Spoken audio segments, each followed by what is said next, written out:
지금 이 단계에서 이명박 대통령은 그러면 어떤 말을 해야 되느냐?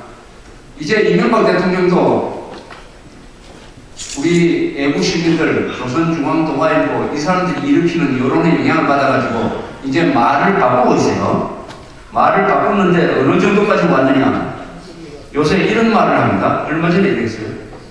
진상조사를 해보고 국이든 군이든 잘못하면은 단호하게 처리하겠다. 이 정도까지 왔어요. 국이든 군이든 가만두지 않겠다. 책임 있는 사람은. 이게 말이 되는 것 같죠?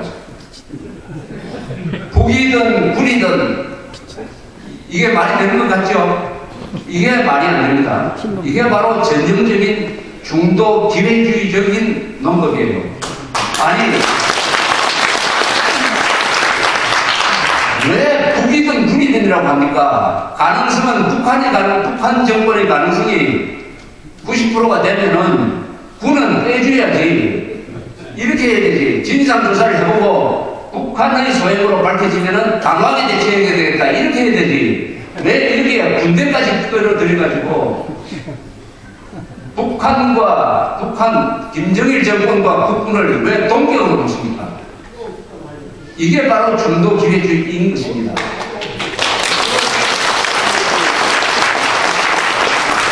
그런데 많은 사람들이, 많은 언론이 또 워낙 그런 남북한 사이에서 이 양비론에 위선적 양비론에 깃들여져 있는 사람들은 북이든 군이든 단호하게 하겠다고 하면 그 말이 된다고 생각합니다. 그만큼 판단력이 그동안에 한 20년 동안 마비가 됐어요. 그리고 국이든 군이든 할 것 같으면 군대의 책임이 한 50% 되고 북한 정권의 가능성이 50% 됐을 때 그렇게 해야지. 지금은 한 9대1, 100대1 정도로 북한 정권의 소행 가능성이 높아졌으니까 그렇게 말을 하면 안 되는데 이제 겨우 온 것이 이겁니다. 북한 특이 동향 없다, 북한 개입 증거 없다 이렇게 이야기를 하다가 겨우 온 것이 중간으로 왔어요. 중간. 그나마 그것도 여기 계신 분들이 노력에 의해서 이명박 대통령이 왼쪽에 있다가 지금 중간에 왔습니다. 한겨레 신문 편에 서 있다가 아마 조선일보 편까지는 안 가고 중간에 온 것 같아요. 중간이요. 아까 말씀드렸지만은 이것은 그러나 진실에 우리가 기초를 해야 됩니다. 그래서 지금 개인적인 소신은 제쳐놓고 우리는 현재 이렇게 이야기합니다. 북한 의뢰 또는 길에 의한 도발로 천안함이 침몰되었을 가능성이 매우 높다. 이것이 현재의 위치입니다. 현재의 위치. 그리고 진상을 밝히는 데는 시간이 많이 걸릴 것입니다. 더구나 진상을 밝히는 이 조사기구에 이명박 대통령이 무슨 군의 감정이 있는지 민간인을 조사위원장으로 하라고 했어요. 아니, 조사위원장은 그 사건을 처리할 책임이 있는 사람이 조사위원장을 맡아야지 민간인이 와서 위원장을 하면은 우리 군대가 뭐가 됩니까? 또 여기에다가 외국 사람을 참여시키되 그냥 자문력 정도로 하지 않고 공동조사를 해가지고 공동보고서를 내라. 자기 나라 안보 문제에 대해서 외국 사람들을 데리고 와가지고 공동조사해가지고 공동보고서 내라고 하면은 우리는 주권을 포기한 겁니다. 우리는 북한을 잘하니까, 북한 수법을 잘하니까, 이거 증거 이 정도밖에 안 나왔다. 이건 북한 증거라. 우리는 단정하고 싶은데, 한국 사정에 잘 모르고, 북한의 전술 전략을 잘 모르는 미국 사람이 와가지고 한가하게 우리는 그렇게 볼 수 없다. 빠져버리면은 결론적으로 공동보고서가 안 나오고, 원인 불명, 연구 미제설론으로 나올 가능성이 매우 높습니다. 여기에도 대비를 해야 돼요. 아니, 제가 의심을 한다면 이명박 대통령이 일부러 진상 규명이 불가능한 구조를 지금 만들고 있는 것이 아닌가 하는 생각이 들었습니다. 우리가 감시해야 될 대목이 바로 그것입니다. 우리는 진실을 규명을 해야 된다.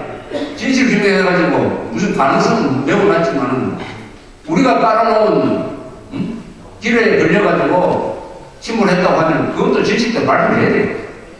발표를 해야 됩니다. 우리가 진실, 정의 말을 다 좋아하는데 정의라는 것은 반드시 진실에 기초해야 되는 것입니다. 정의 위에 진실을 세울 수는 없어요. 자유민주주의라는 것은 어떤 거냐? 신념과 사실이 있을 때 아무리 자기 신념이 붙다 하더라도 사실이 밝혀지면 그 사실을 수긍하는 것입니다. 그러나 공산주의자들은 어떠냐? 사실 무시하고 자기가 세운 신념에 사실을 끼워 맞추는 것입니다. 그렇게 하면 어떻게 되느냐? 결국은 망조로 가는 것이죠. 망합니다. 그러나 자유민주주의적인 넓은 생각을 가진 사람은 새로운 사실이 밝혀지면 자기 신념을 양보를 하고 그 사실을 따라가면서 스스로를 변화시키는 과정에서 오늘날의 자유민주주의가 이렇게 망하지 않고 궤도 수정을 해오면서 지금도 건재하고 있는 것입니다. 그래서 우리는 절대로 저 빨갱이들처럼 거짓말을 밥 먹듯이 할 수는 없어요. 보수 세력, 자유민주주의 세력은 거짓말을 하면 안 되게 되어 있습니다. 그래서 우리는 진실이 나오면은 그것을 받아들일 준비를 하고 있어야 됩니다. 설사 우리한테 불리하더라도, 신념에 위반되더라도. 그런데 문제는 이 진실이 정확하게 밝혀지도록 하는 그 역할을 정부가 해야 되는데, 이명박 대통령이 해야 되는데, 지금 지난 한 11일 동안 이 진실이 굉장히 꾸겨졌어요. 그것을 우리가 들고 일어나가지고 이 진실을, 요 정도의 진실을 지금 확보해가지고 지키고 있는 겁니다. 이 진실을 빼앗기면 안 돼요. 동시에 정확한 진상조사를 할 수 있도록 우리가 감시를 하고 이명박 대통령한테 경고를 하고 이렇게 하는데 앞으로의 우리의 전략적인 목표를 세워야 되겠다, 이렇게 생각합니다. 아까 맨 처음에 김동길 교수님께서 말씀하셨던 대로 결론은 어떻게 나느냐, 여러 가지 우여곡절이 생길 것입니다. 그러나 결론은 이 천안함 침몰 사건은 반드시 김정일 정권의 몰락으로 가는 길을 열게 될 것입니다.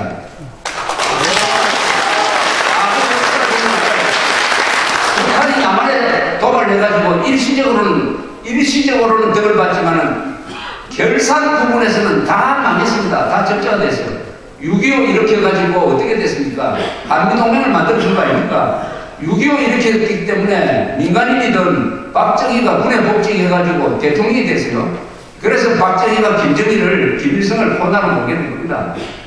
1.21 사태 나니까 박정희가 화가 나가지고 자주국방 중화보 건설 예비군 만드는 걸로 가가지고 북한이 코나로 몰린 거 아닙니까?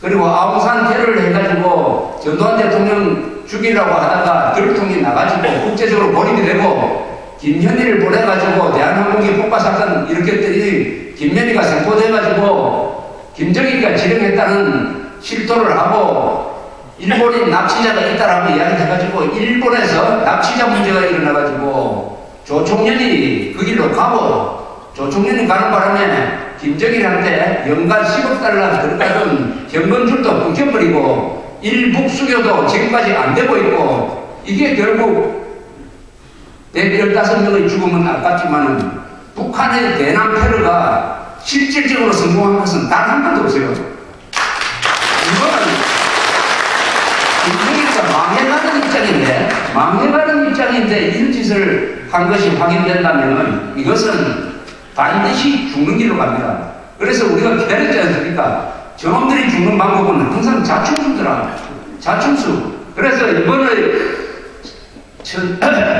천안함 침몰이 북한 소행으로 밝혀진다면은 이것은 김정일이가 나를 죽여달라는 초대장이 될 것입니다. 그 초대장을 받아가지고 명예를 끌는 그런 전화위복의 계기로 삼아야 될 것이고, 그렇게 하기 위해서는 국민들이 역사의 참여자가 돼야 된다. 구경꾼이 아니고 참여자가 돼가지고 뭔가 구체적인 걸 해야 된다.